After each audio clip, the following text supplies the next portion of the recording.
Assalamualaikum warahmatullahi wabarakatuh. Halo sobat, kita bertemu lagi ya. Kali ini Arsip Bayangan mendapat cerita dari teman yang bernama Bang Antok. Dulu ia pernah memiliki pengalaman menakutkan ketika sedang mencari burung di malam hari di kampung seberang desanya. Dia bercerita bahwa pengalamannya itu bermula dari melanggar larangan lama larangan yang ternyata membawa petaka yang sama sekali tidak ia duga sebelumnya. Lantas bagaimana cerita selengkapnya? Simak cerita ini ya, dan selamat datang di channel Arsip Bayangan.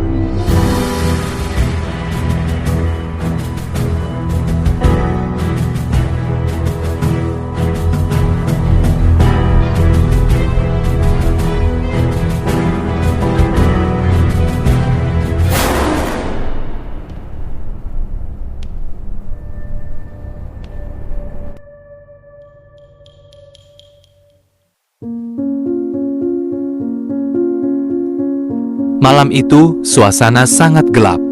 Bulan tertutup tebal oleh awan hitam, membuat cahaya yang ada di sekitar hanya mengandalkan senter yang Bang Antok pegang. Saat itu jam menunjukkan pukul 12:15. Waktu yang biasanya orang sudah terlelap, tapi justru waktu favorit bagi para pemburu burung seperti Antok untuk berkelana. Ia sudah berjalan sekitar 1 jam menyeberangi sungai kecil dan melewati hutan karet menuju wilayah seberang desa. Tempat itu dikenal memiliki burung-burung dengan kicauan yang sangat bagus, namun juga terkenal angker. Orang tua di desanya sering berpesan, jangan pergi ke sana kalau tidak perlu, apalagi lewat dekat pohon beringin tua di pinggir sungai. Itu tempat berkumpulnya makhluk halus. Namun, semangat mencari burung membuat telinga Antok tuli terhadap nasihat itu. Baginya, itu hanya cerita orang tua zaman dulu untuk menakut-nakuti anak-anak. Saat itulah ia sampai di dekat aliran sungai yang airnya terdengar mengalir deras. Di sana, tepat di tikungan sungai, berdiri sebuah pohon beringin raksasa.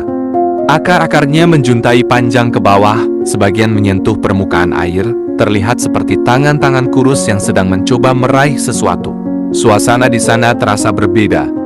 Udara yang tadi hangat, tiba-tiba menjadi dingin menusuk tulang. Angin yang berhembus pun bukan angin biasa, melainkan membawa bau anyir bercampur dengan wangi kemenyan yang samar.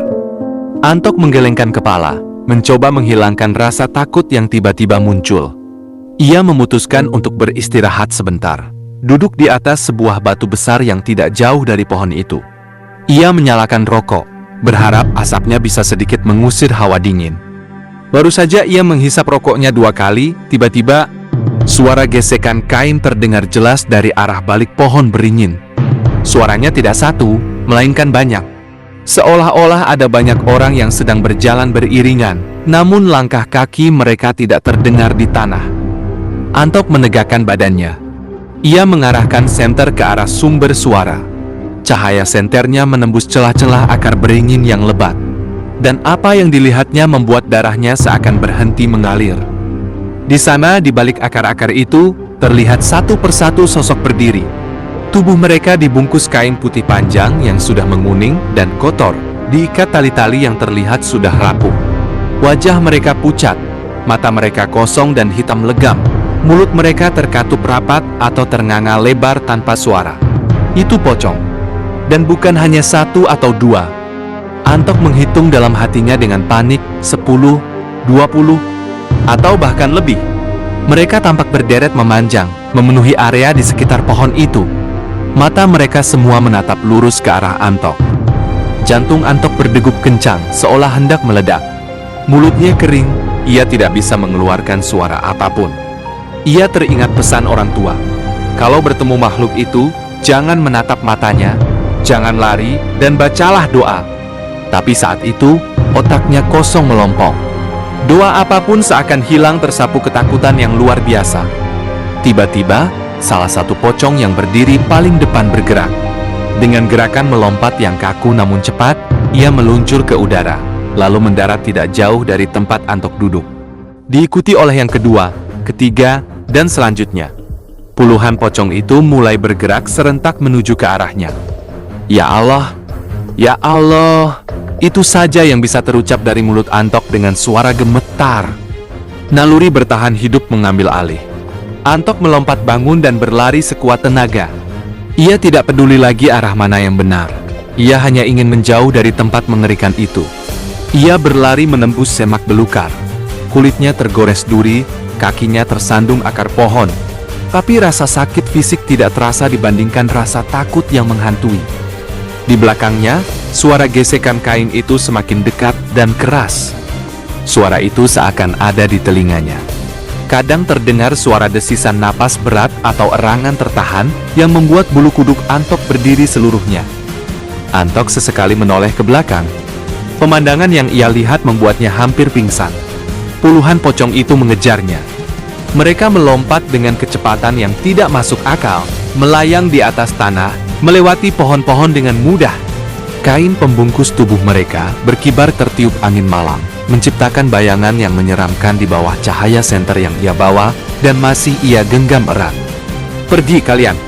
teriak Antok putus asa, suaranya pecah karena ketakutan. Ia berlari menuju jembatan bambu kecil yang menjadi jalan pulang. Namun, saat ia hampir sampai, ia melihat sesuatu yang membuat harapannya runtuh. Di ujung jembatan juga muncul sosok-sosok serupa. Mereka sudah memotong jalan. Antok terjebak. Ia berbelok arah, menuruni tebing sungai yang curam. Kakinya terpeleset. Ia terjatuh dan berguling hingga sampai ke pinggir air. Badannya penuh luka dan lumpur. Ia berusaha bangun, tapi kakinya terasa nyeri sekali. Saat itulah, mereka mengelilinginya. Dari depan, belakang, kiri, kanan, puluhan pocong itu berdiri melingkar. Semakin lama jaraknya semakin sempit. Antok mundur sampai punggungnya menabrak batang pohon besar. Ia tidak punya tempat untuk lari lagi. Salah satu pocong yang tampak paling tua, kainnya sudah hampir robek dan warnanya hitam karena tanah, melompat maju. Ia berhenti tepat di depan wajah Antok. Jaraknya hanya 1 jengkal. Antok bisa mencium bau busuk bangkai yang menyengat dari tubuh makhluk itu. Mata hitam pekatnya menatap tajam ke manik mata Antok. Dalam ketakutan yang paling ekstrem, akhirnya ingatan Antok kembali. Ia teringat ayat kursi yang sering diajarkan ibunya. A'udzubillahi minasyaitonirrajim. Bismillahirrahmanirrahim. Allahu la ilaha illa huwal hayyul qayyum. Antok membacanya dengan suara keras, bergetar, dan sekuat tenaga. Ia membacanya berulang-ulang tanpa henti, menutup matanya rapat-rapat, tubuhnya gempar hebat. Anehnya, setelah ia membaca ayat itu beberapa kali, hawa dingin yang menusuk tulang perlahan mulai berkurang. Suara gesekan kain itu pun perlahan menghilang. Angin yang tadinya berhembus, kencang menjadi tenang kembali. Antok masih berdoa, tidak berani membuka mata. Ia terus berdoa sampai suaranya serak, dan ia merasa fajar mulai menyentuh kulitnya. Cahaya merah muda pagi hari mulai menembus celah pepohonan. Perlahan, dengan hati-hati, Antok membuka matanya. Sekelilingnya sunyi. Hanya suara aliran sungai dan kicauan burung pagi yang terdengar. Pohon beringin itu masih berdiri kokoh. Namun tidak ada satupun sosok yang terlihat. Seolah-olah kejadian tadi hanyalah mimpi buruk. Tapi luka-luka di tubuhnya, baju yang kotor, dan bau anyir yang masih menempel di hidungnya membuktikan bahwa itu semua nyata. Antok berusaha berdiri. Kakinya masih sakit, tapi ia memaksakan diri berjalan. Ia berjalan pulang dengan langkah gontai. Tidak berani menoleh ke belakang sedikit pun. Sejak hari itu, Bang Antok tidak pernah lagi pergi mencari burung di malam hari. Apalagi mendekati wilayah seberang desa atau pohon beringin tua itu. Ia sadar, ada batas antara wilayah manusia dan makhluk lain yang tidak boleh dilanggar. Dan konon, orang yang lewat di dekat pohon beringin itu di tengah malam, kadang masih bisa melihat bayangan-bayangan putih berjejer di antara akar-akarnya, menunggu korban berikutnya yang nekat melanggar batas. Sobat, itulah cerita dari Bang Antok. Bagaimana menurutmu? Apakah kamu pernah memiliki pengalaman serupa atau mendengar cerita serupa dari lingkungan sekitarmu? Jika kamu suka cerita-cerita horor seperti ini, jangan lupa like, komen, dan bagikan cerita ini agar lebih banyak orang yang tahu. Jangan lupa juga subscribe dan nyalakan loncengnya agar tidak ketinggalan cerita menyeramkan berikutnya dari Arsip Bayangan. Terima kasih sudah menyimak. Hati-hati saat berjalan di malam hari dan waspada dimanapun kamu berada. Wassalamualaikum warahmatullahi wabarakatuh.